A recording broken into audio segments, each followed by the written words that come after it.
Housewives of Atlanta recaps. Y'all know the deal. Your girl just got back from Dallas, and your girl didn't do last episode because of that fact. Your girl had to go out of town. Your girl didn't have a chance to get the shit done. However, your girl's right up and through here to do the newest recap. Sorry, it's a little torty for the porty, but your girl just got back from Dallas this past Monday evening and didn't really get back in the swing of things until today. Okay, so before I say anything at all, before I get started, I want to make sure I tell y'all what's on my lips. I know I get asked a lot about that. Bam! Lip butters, okay? These are NYX lip butters that just recently came out. This one is in BLS 19, Big Cherry. That's what I got on my lips, just because I know I'm probably going to get asked. And got some other shit that's red up and through here. Okay. Delicious. Let's go ahead and get this motherfucker started. Alright, so first up, we got Miss Lawrence and Miss Kenya's ass, right? Now, y'all know I didn't really recap last week's episode, but y'all know Kenya done put a motherfucking trip together to Mexico, and everybody done went, including Apollo's ass, right? And they done had some activities out in Mexico last week, but I didn't recap that shit, so it's whatever. But now they still in Mexico doing their Thiz Nae, and Miss Lawrence was Kenya's date, so I guess she couldn't really con another motherfucker to perpetrate like he was her man or whatever the fuck, or she couldn't really reach out and touch somebody in Africa. You know, her little African princess she's supposedly dating and gave her the motherfucking Bentley couldn't get his ass to Mexico either. So you know how that goes. So they having their little recap of whatever the fuck happened last week when Peter's old female bitch ass, okay, got into Portia's ass about whatever the fuck relationship or divorce or whatever the fuck issues she's got going on with Cordell, okay? And so they were talking about that shit and how they feel like that whole shit was a setup or whatever, some bullshit. She was his beard and whatever the fuck. And they finally get into Apollo. Now, y'all know Kenya don't do shit without a fucking reason. Y'all know she wanted to start some shit in Mexico. Hell, the producers probably told her ass to put the shit together. Because right now, it seems like Kenya's kind of running the show. And she's been pretty much running most of the drama that's been going on in this particular season, okay?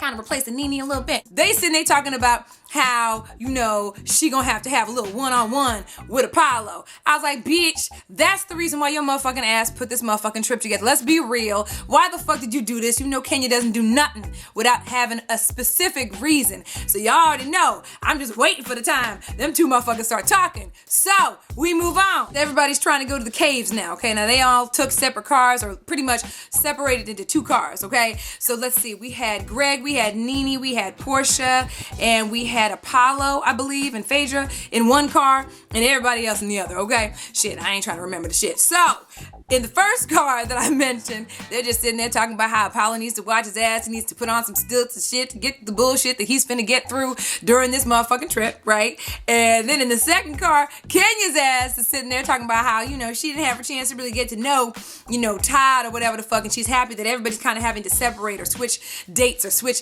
couples, because y'all know last episode, she did a little switcheroo at the dinner table and had everybody sit with different mates. They didn't sit with each other as couples, which y'all know that shit was completely intentional, okay? So while they're in the second car, Kenya's car, okay, they start talking about some shit related to the whole drama that's around the whole Todd and old girl situation with regard to, you know, their marriage and Mama Joyce and whatever the fuck. And what I found so motherfucking funny about this shit, okay, was the fact that they're sitting there going back and forth, okay? This is Candy and this is Todd, and they're going back and forth. You know, Kenya's throwing her little 2 cents in every 5 seconds. You gotta make right with your mama if you want to get that together. I'm like, bitch, please get married first before you give other motherfuckers marital advice, okay? So, now, this is the opportunity that I would think Peter's old bitch ass would try to say some shit, because his motherfucking ass seems to be in everybody else's motherfucking business. And the one time he might be able to talk about some shit that he knows the fuck about is the one time his ass stays the fuck quiet. I don't know if any of y'all peeped that shit, but I was like, the fuck? This is the time to put your 2 cents in and express your opinion on some shit, because obviously you done been through the shit before with somebody not liking you for her, you know, as a husband, okay? So now's the time you chime into some shit, not with Portia's ass when the shit ain't got shit to do with your motherfucking bitch ass. I was like, what the fuck? Anyway, so Cynthia and him both stayed quiet as kept as Todd got into Candy's ass about the fact that he was like, for real, your ass needs to grab your balls, bitch, okay? And fucking fucking just stand up to your mama. Y'all need to go to therapy individually and together and get this shit cracking, because nigga, I ain't gonna be able to take this no more if it keeps continuing to happen, which I don't blame the brother. I don't blame him at all. So now the motherfuckers at these caves, right? Now the caves got bats, snakes, monkeys and shit. And so, they're walking through and they get to this part where there's like a nice little open spring or whatever Kenya calls it, the fountain of youth or whatever. And so, of course, her motherfucking ass is like, who wants to take their clothes off? I'm like, bitch, you know damn well you the only motherfucker that wants to do that shit. Now, of course, the bitch goes ahead and strips down to her little yellow bikini or whatever, right? And she's all like, hey, who else is coming with me? Come on, take your clothes off. Next thing you know, all the camera shows is Apollo's ass sitting there like... And Kenya's ass is sitting here talking about something. Oh my God, it's so refreshing. Oh. I was like, bitch, if you don't stop that dumbass shit. And of course, Apollo's sitting there looking like a dumbass, waiting to see what Phaedra's gonna do, because he's like, bitch, I ain't getting this motherfucking water with your ass by my damn self. But you know damn well Apollo wants to fuck. I'm just gonna be real. I ain't even gonna fake the funk. Look, Apollo's been wanting to smash. Kenya wants to smash too. Them niggas wanna fuck. Let's be real. Y'all know Phaedra wasn't gonna have that shit, so they were asking if Apollo was gonna get in, and Phaedra's like, he's waiting on me, okay? I was like, bitch, you better make sure he knows. So I guess Portia went in, Phaedra went in, Apollo went in real hesitantly, but not hesitantly, okay? And Kenya's ass was in the water, and I think that's pretty much who went in the water, but they just took their little swim and came right the fuck back out. Alright, so next up, Kenya's up to some other shit, right? She decides to put together some bullshit that's supposed to be really sentimental to her, okay? And so she invited all the females except Phaedra and Portia to go on this little excursion that she's finna go on. And yeah, so they go ahead and get together, and of course Phaedra and Portia decide to go to the little hot tub or whatever, the little mini pool that they were, swimming in or whatever, and have their little, conversations and shit. So meanwhile, back at the ranch, Nene and Cynthia and all them motherfuckers, including Miss Lawrence, go over to this priestess or whatever the fuck you want to call him, Shalama ding dong. whatever the fuck. And so they come together, and the reason why they come together to this priestess or whatever is because she wants to share this experience with them that's very personal to her, and that would be the fact that she's trying to get pregnant. And so Kenya's ass is like, y'all know she got that ugly ass cry, that shit that done change your face. You may be looking cute, and the next thing you know, your shit be looking fucked up when you cry. So she was like, the reason why I wanted everybody to come on this trip is because I wanted to let go of some of the walls that I had put up and try to get to know some of y'all. The shaman's gonna help pray over me so that I can have a kid. bitch, if you don't sit your ass down somewhere, get the fuck out of here. So that's the whole reason why you put this motherfucking trip together, was because you were trying to get fertile, bitch. Really, bitch? Bitch, bye. Meanwhile, Candy's ass is like, so this is supposed to make you become fertile? So they have the little kumbaya moment, the little shalamadama ding dong. He does his little thing or whatever the fuck. They have the little ceremony, and afterwards everyone comes together, okay? Sits down after the smoke clears, literally, okay? And she talks about how she done had some boyfriend in the past that she had loved and shit. And y'all know, I don't believe a motherfucking word this bitch says, and that's real. She could have broken down the shit. I feel like she knows how to fucking turn the crying on and off, okay? So all this shit with the boyfriend or whatever, that shit may have been true, but the bitch has never shown us to be a very trustworthy, truth type person. So I don't really know if the shit's some bullshit. Talking about she had a relationship with somebody that she fell in love with at age 35 or whatever the fuck, and she thought the shit was gonna be some other shit, and the shit didn't work out, and it devastated her and shit. I don't know what the fuck her motivation is. She could be making that shit up just so she could have just, spread the episode a little further. You know what I'm saying? So the fellas decide to go ahead and get together, right? So it's all the dudes, the hubbies or whatever, significant others of all the females. They decide to get together and have a little bit of cognac and smoke on some cigars or whatever, right? And so they're sitting down at the bar, doing their thing, and they're, getting their little smoke on and shit. And of course, Peter's old instigating ass, okay, starts talking, and he's just, talking amongst the men. And of course, his dumb ass decides he wants to bring up the whole Todd Candy situation. Like, on some real shit, I'm so over hearing about the Todd and Candy Mama Joyce bullshit ass situation. And honestly, they brought the shit up like 2-3 times on the trip already as it is. Shit, the motherfuckers haven't figured the shit out yet, Peter, okay? Ain't nothing you can do about that that shit now. And when you should have opened your mouth was when Ty was saying some shit in the car. Now you want to talk about the shit again. We done heard the shit, Peter, but y'all know, look, he wants to start some conversations about some shit. And honestly, on some real shit, let's go ahead and just do some shit. Let's switch some shit around with the show. You know what? If it was up to me, I would fire Cynthia's ass and just put Peter as the next Atlanta housewife. Because I swear his motherfucking ass is more involved in the storyline than Cynthia's ever been this entire motherfucking season. I mean, Cynthia's kind of, throwing herself in every now and motherfucking again. But as far as, entertainment value, as far as instigating shit, and as far as getting all in people's shit, Peter needs to be the real Atlanta housewife. And her motherfucking ass needs to play more of the hubster role. You know what I'm saying? So, they get to talking and shit, and they didn't even get a chance to get into the conversation and shit, okay? Until we see Kenya's ass walk in with Miss Lawrence. Now, y'all know that shit was set the fuck up, okay? She was like, get them together. I'ma come in on the come up. You know what I'm saying? Trying to cozy my shit in. Okay, so she walks in with Miss Lawrence, okay? And so they have a little, sit down and shit. Now, most normal people would have been like, me and Miss Lawrence are here to have me a little drink. We'll go over on our own table, let the fellas have their own time and shit. But the bitch, of course, wasn't about to do that. You know what I mean? Her whole purpose was to eventually talk to Apollo. So she plops her ass down along with Miss Lawrence. She's having cigars, dipping her little shit, dipping her cigar in other motherfuckers' cognacs. Y'all know that's, you know what I'm saying, some symbolic type shit, okay? She dips her little, shit in some other motherfucker. It could have been Apollo's cognac, okay, because we know she wants to take a little dip. And so she has her little, cigar, has her little conversation. She buys a bunch of rounds of shots of tequila and shit. And they're like, okay, the bitch is up to something. And all the dudes were all like, okay, this is a setup and shit.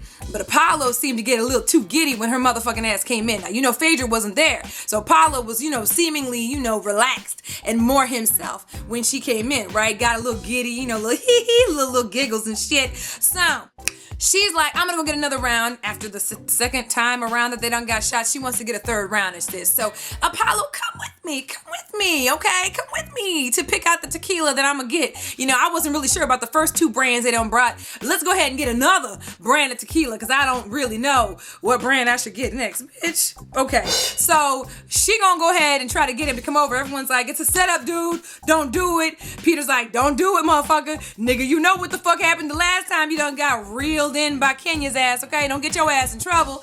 So Ty decides to go over with him. He's like, you know what? I'm gonna go with them. I'm gonna be his little bodyguard or whatever. So his little, 4'5" ass goes and, follows Apollo's ass and Kenya over to the bar so they can go ahead and do whatever. And Kenya's like, Ty, go sit your little ass down somewhere. Apollo's a grown ass man. He's gonna be able to take care of himself. And of course, Ty's like, you know what? I'm gonna sit right here until Apollo goes ahead and dismisses my ass. Now, y'all know Apollo was waiting for the opportunity to talk to Kenya, okay? For real. The minute she walked in, his ass got real giddy and shit, okay? So he sent Todd on and was like, I'm cool, I got it. I was like, I'm sure you do, okay? So now is the confusing part of the conversation. So Kenya and Apollo are finally alone where Kenya gets an opportunity to talk to Apollo about whatever the fuck she wants to talk to him about. Now, I don't know if I'm the only one that felt like everything was going in circles, like the whole conversation was going in circles, like what the fuck is this nigga talking about? So she was like, okay, and I felt like she was talking a little bit in code, okay? First of all, my thing is, what the fuck are you doing talking to Apollo, a grown-ass husband of somebody who happens to be on the trip, singularly on your own, at the bar? What the fuck could y'all have to still hash the fuck out? The bitch is married. This nigga is married, okay? Get the fuck out of the situation entirely. You didn't have to bring this shit up. But she feels she needs to close some doors on some shit. And like I said, I felt like she was talking in codes. Like the whole time she was like, I just feel like you threw me under the bus, and I was a big supporter of you. I was a big Apollo fan when we first met, and we were friends, and we got real friendly, but I never crossed the line. I don't know what you're talking about, that I never crossed the line. And Apollo's ass is gonna talk about some. I feel like, if it was me, and I had seen you, and then you had approached me, I don't know. If I had seen you when you came up to me, you pretty, and so... What the fuck is this dumb ass nigga talking in motherfucking circles. And you could tell with her, she was trying to seem as though she was trying to say some shit without going into too much detail as to what the fuck really happened. I think there was more that went on that night, and I don't really think it has anything to do with her. I think it has to do with the trip he made to LA or whatever the fuck. Like, he was out there maybe for some other shit. I feel like she was covering up some other shit, and especially because she started talking about the shit, and he's like, no, we gonna go, we're not gonna go there today. We're gonna take it over here because damn well I would have fucked. But I'm like, that don't make, it just sounded like she was kind of trying to protect his ass a little bit. You know what I'm saying? That nigga was just dumb as a motherfucking box of rocks. Apollo, again, I say, you are so cute to look at, but nigga, don't open your motherfucking mouth to say nothing. Don't say shit. Just be that pretty motherfucker. Just sit in the corner and just be like, just chill, nigga. That's no reason to ever have to explain anything about anything in life. Just be pretty. I feel like that should be his position. Just make the babies, the pretty babies, and then just look pretty. You know what I'm saying? Maybe flex a little muscle and keep it the fuck moving. But whatever. After they've gotten into their conversation, guess who the fuck shows the fuck up? Candy's ass and Phaedra. Y'all know, they were like, okay, wait 15 minutes in the background, wait 15, okay? And then I need you to go ahead and pop up on Apollo and Kenya's ass, okay? So now Phaedra comes in, and next thing her ass walks in like, so what are we talking about here, okay? So now they've left us to wait till next episode to see whatever the fuck happens. Now, I need to know y'all's opinion on the situation, okay?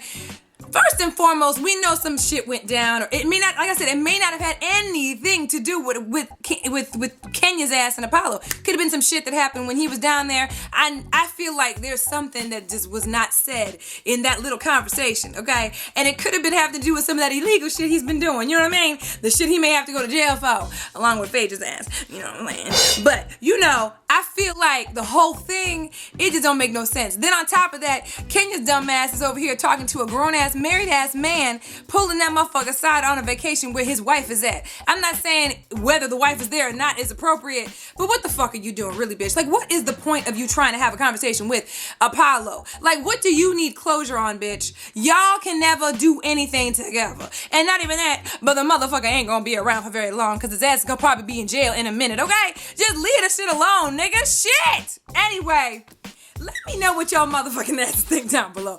I'm curious. But like I said, that nigga don't need to explain not damn thing, not damn mo, okay? Just stay pretty, nigga. Just stay pretty, okay? Let me know what y'all think down below. Y'all know we have to wait till next episode to find out whatever the fuck happened after Phaedra shows the fuck up. Y'all saw Candy went right over the tide where all the boys were over at the bar as they were having their little drinks and looking on at whatever the fuck was going on. But anyway, let me know what y'all think down below about that conversation, what y'all thought about, Kenya's actions or whatever the fuck, or anything else that happened in this episode. And y'all know we're gonna be here next week. I'm not going out of town for a little while, so we got some time to get these next few episodes done. So stay tuned for next week for the next recap for Real Housewives of Atlanta. Check out my playlist. I do have a playlist of all my Real Housewives of Atlanta recaps here on this channel, so definitely make sure to check out the playlist for all of those episode recaps and shit. And y'all already know what to do. Thumbs up the video if you guys love seeing these videos from your girl. And as always, follow me on Twitter, twitter.com/SocialiteSandy. Hit me up on my Facebook fan page and my Pinterest page. Those links are down below. Hit me up on my blog, TheSocialiteLife.blogspot.com, and hit me up on Instagram at SocialiteSandy. And y'all already know I love y'all. And I will see y'all in the next video. Love y'all. Bye. Those two products we're going to be battling out today are going to be BAM! The Beauty Blender, okay, and that's the packaging for that, and BAM! The Real Techniques,